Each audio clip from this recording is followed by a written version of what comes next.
Hi everybody, it's March 25th, 2020, and welcome to the Trumbull Public Schools' third broadcast of a distance learning update with Christina and Jonathan. I'm Jonathan Budd, Assistant Superintendent of the Trumbull Public Schools, and again I'm pleased to be joined by my colleague Christina Heffley, Director of Digital Learning for the Trumbull Public Schools. We want to start by thanking you all, parents, families, students, staff, for your support of helping education of kids continue during what we continue to say, because it's so true, is an uncharted time in the state of Connecticut and in the United States overall. At your request, we are providing on the Trumbull Public Schools District webpage a brief summary of key questions and answers from our prior broadcasts so you can easily see those without having to watch the entire broadcast. You should see those summaries later this evening. We're going to start today, as we have the other broadcasts, with some key questions and answers that are timely and that you've provided us since our last update last Friday. And then we're going to talk about some key teaching and learning moves, especially if you have kindergarten through grade 5 children at home. But we'll start with this question, which is a key one we've gotten in different forms, especially from elementary school parents, for whom distance learning is complicated, because we know what happens, the richness of every elementary classroom, very hard to duplicate, impossible to duplicate actually at home. So many parents ask this question, Christina. My child seems to just be having trouble understanding the activities that have been presented by the teacher. What do we do? So I think the first thing you want to do is communicate with the teacher.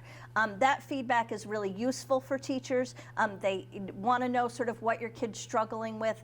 We don't want you just to complete all of the the activities perfectly. Having that open communication with your teacher is really important. So if the child is really struggling, please reach out to the classroom teacher.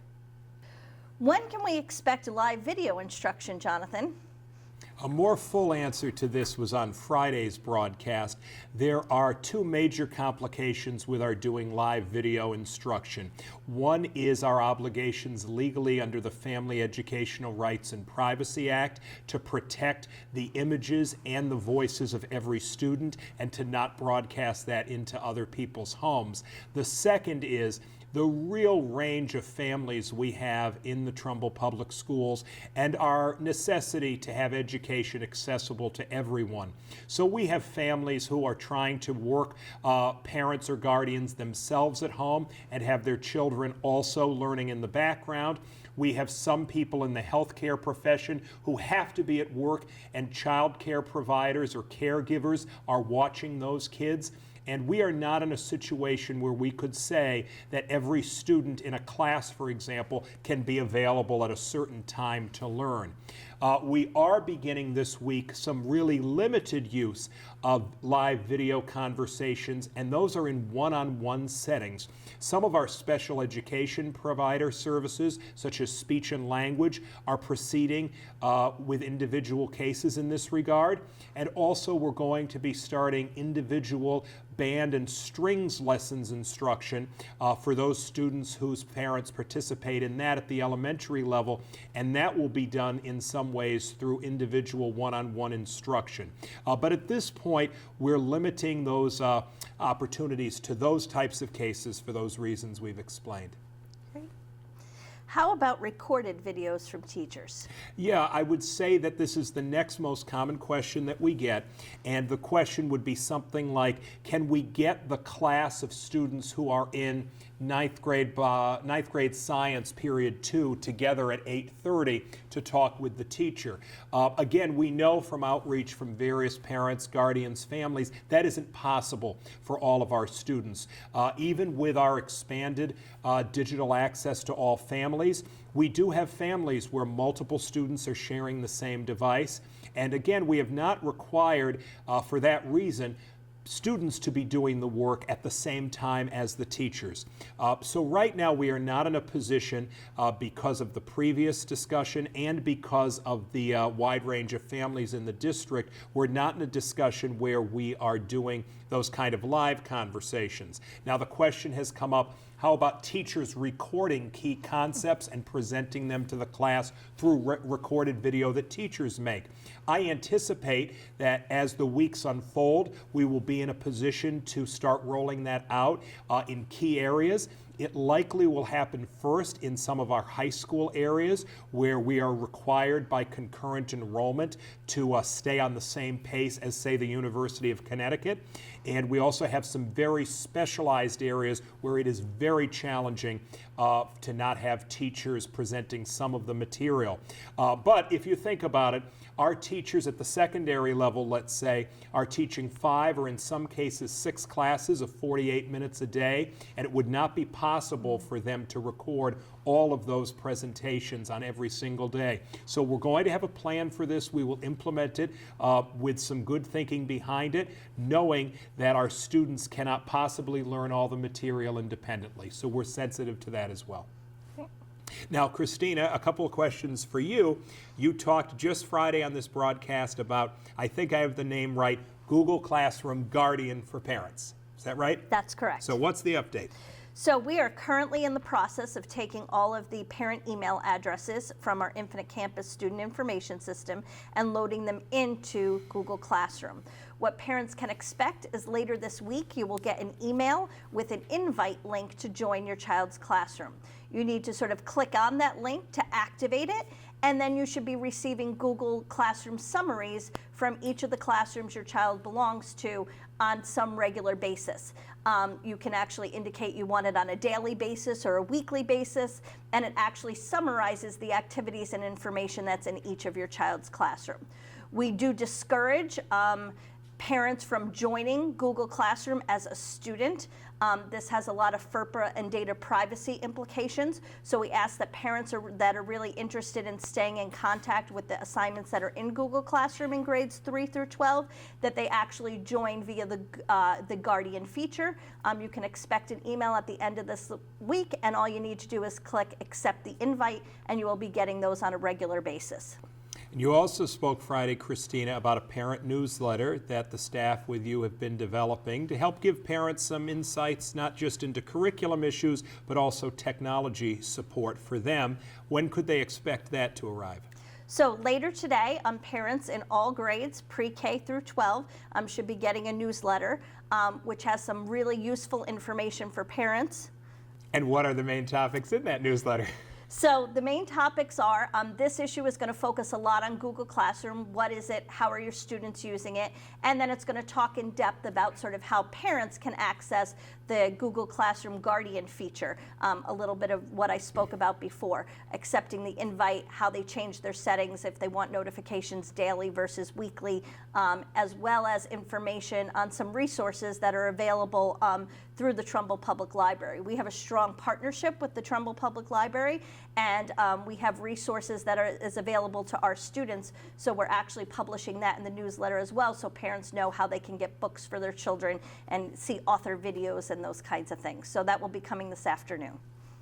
Jonathan, art, music, physical education activities for elementary school, are they required? They're not required, they're strongly suggested. So at the K-5 level, our emphasis is literacy, meaning phonics at grades K to 2, reading and writing, math and science for K-5. And those are our primary emphasis because we want students to make sure they're continuing to build their skills they already have and learning new content in the days and weeks we're out of school. Those are also the subject areas where there's a strong scope and sequence for students to learn key concepts and skills this year that will move forward with them into next year. Now the arts, meaning visual art and music, as well as physical education, are absolutely key components of well-rounded education and of a comprehensive curriculum. So we have been working with teams, all of the K-5 general music, physical education, and visual arts teachers to develop very strong activities that are rolled out every week, and we've centralized them on our Trumbull Public Schools website, trumbleps.org, under the Teaching and Learning tab, and right toward the top, K-5 Art, Music, and Physical Education. I would strongly encourage every parent to check out those resources, because I think that actually for most children, participating in some of these art, general music, and phys ed activities will be a great break from the literacy, math, and science that the students are doing during the day, and that's exactly why we have those as part of a comprehensive curriculum.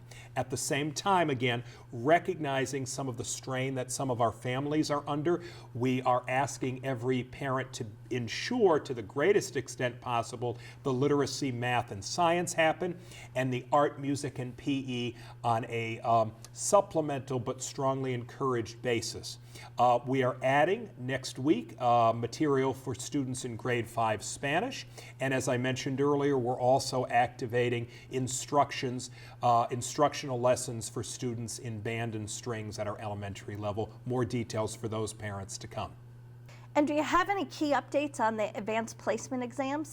Yep, these updates happen daily. So when we were here Friday, we predicted they'd be out Friday afternoon, and they were. Briefly, the College Board is changing its delivery method for advanced placement examinations this spring.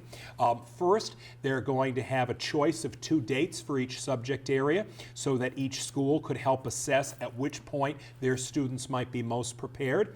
And also, instead of in most cases, 3-hour exam consisting of different parts that students take in the school setting, all examinations this year will be replaced by a 45-minute free response essay that students will complete at home with encrypted technology on software provided by the College Board.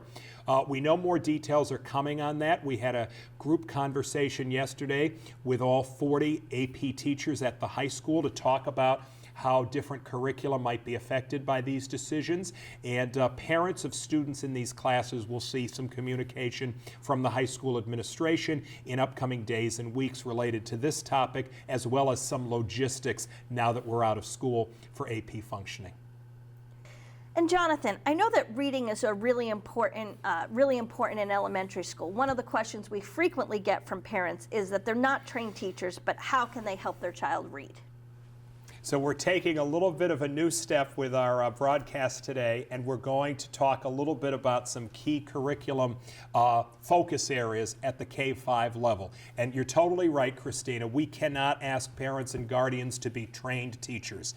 However, we are getting the question, well, I want to help my child read, or I want to help my child learn math, but I don't feel that I'm doing it right. What are the key things I should focus on? So we're going to spend a little bit of time first with a literacy activity, and I have to say this is authentic in that you have not been prepped with reading this book, and we're going to focus a little bit on if I want to read aloud with my child, which we would suggest is a key activity, K-5, what should be the purpose and how might I achieve this? And I would say the main thing to focus on is helping your kid love to read. Your child may not love every book he or she reads, but if you can help your child love the experience of reading, that will count for so much. Actually, the main focus of all elementary school, when all is said and done, is helping each child be a strong thinker, reader, and writer, because that helps the child succeed in any other subject area in elementary school or in the future. So don't worry about whether you're a great reader. Don't worry if you know all the right questions to ask. Just enjoy the experience. But we are going to focus now on 3 main strategies that you could think about using, and we're going to model them with this book, Jabari Jumps, which is a book that we use in our first grade curriculum, but really could be read in elementary school by lots of different grades. And we're going to read it together, Christina, and at 3 key points, I'm going to stop and ask 3 questions, and these then represent different strategies you could use as a parent when reading with your child. Are you ready? I'm ready. Jabari Jumps. And this isn't one of the formal questions, but I might ask you, Christina, what do you notice that's interesting on the front cover? It looks like he might be at a swimming pool, and he's on top of a ladder, and then I sort of see a city in the background. Okay, so I'm getting a child to notice even before we open the book. Here we go. Jabari jumps. "I'm jumping off the diving board today," Jabari told his dad. "Really?" said his dad.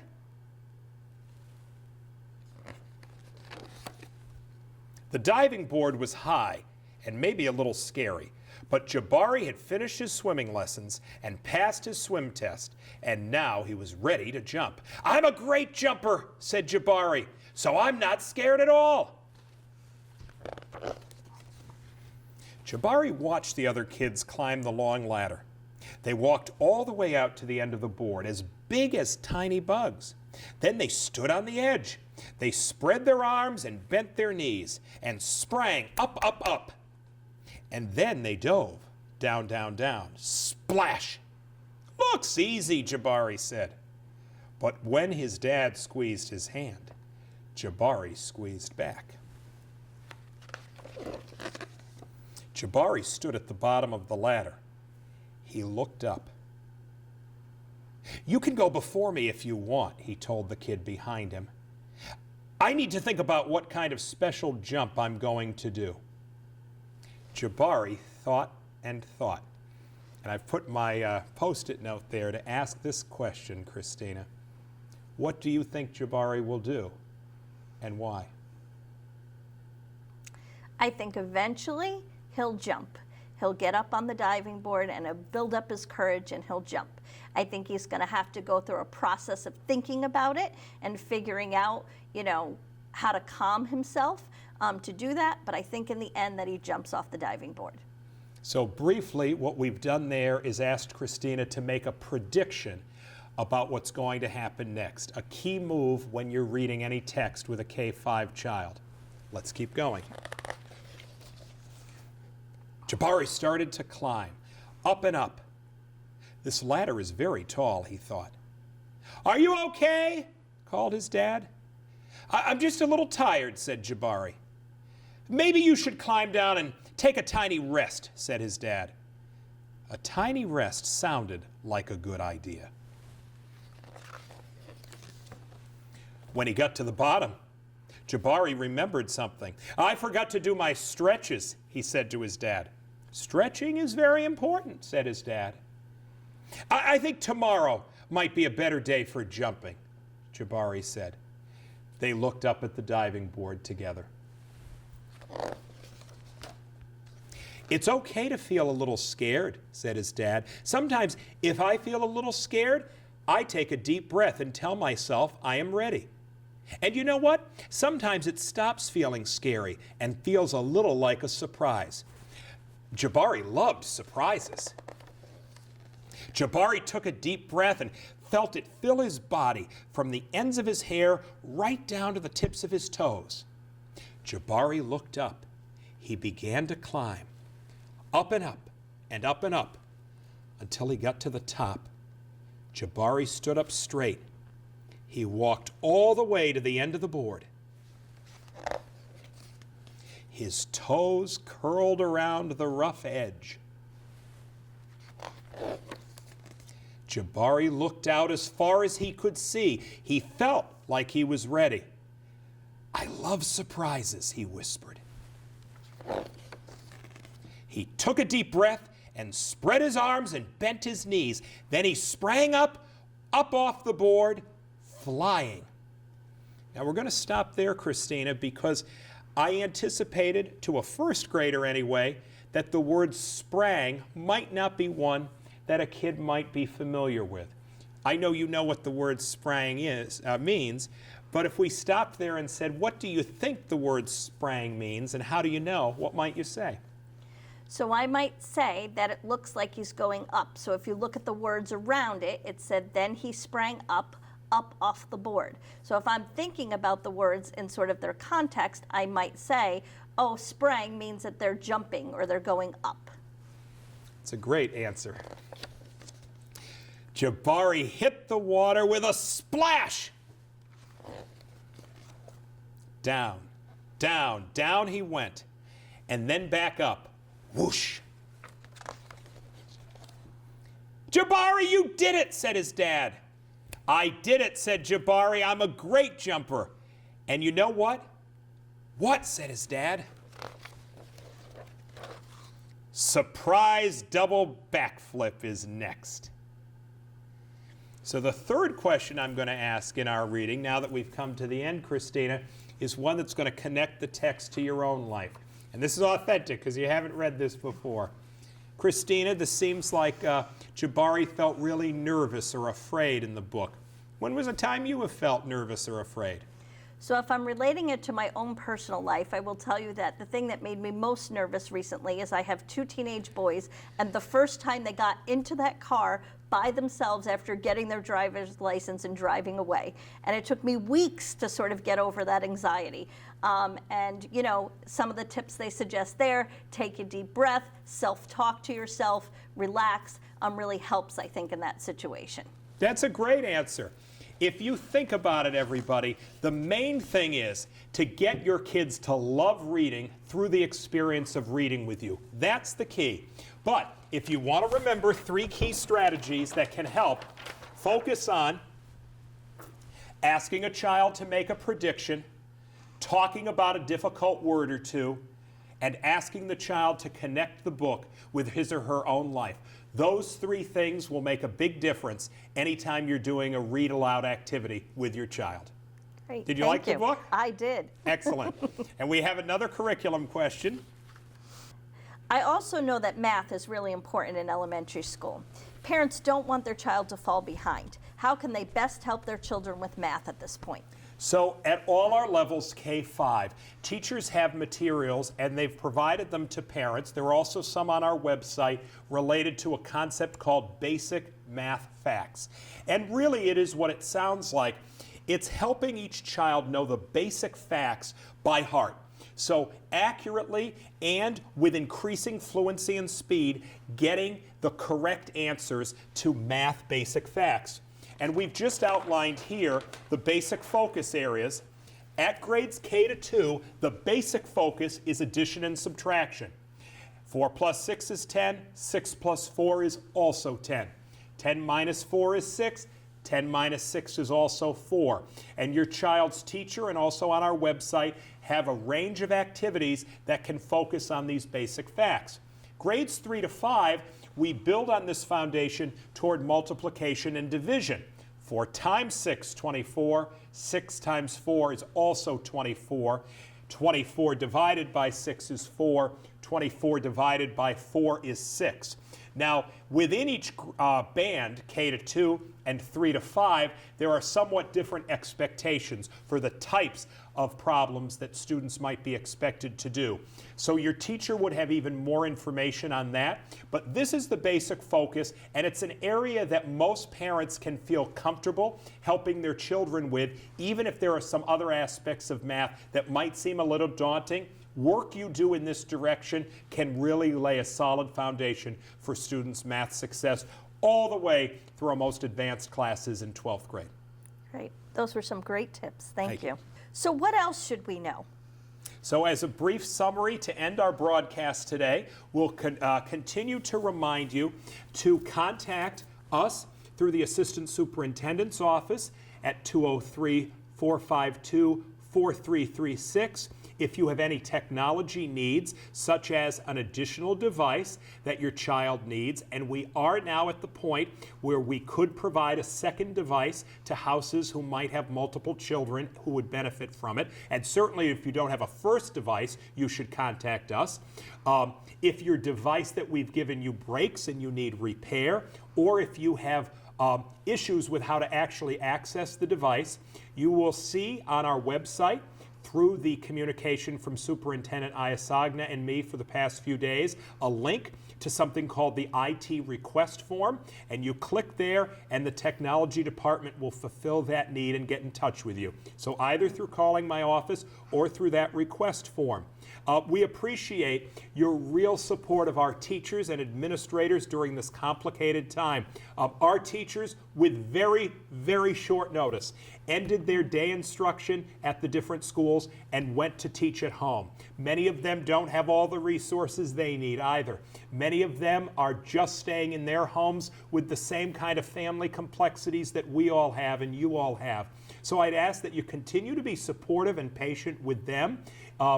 We have teachers at various different ways of implementing the curriculum guidelines that we're giving them, and we're embracing a variety of methods to help students in these early weeks of distance learning meet the objectives that we have for them.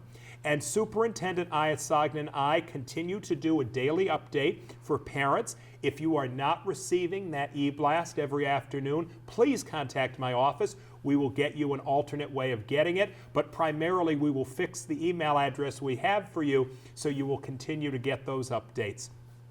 All of those e-blasts are then put on the Trumbull Public website, Trumbull Public Schools website, www.trumbleps.org. I want to say that we could not, in the Trumbull Public Schools, have any chance of succeeding in this distance learning initiative without the support of all of you in the community, parents, guardians, and families and other community members. Without your support, this would not be possible. So thank you in advance for your continued support, and please continue to email Christina or me topics or questions you'd like covered in future broadcasts. Thank you very much. Thank you.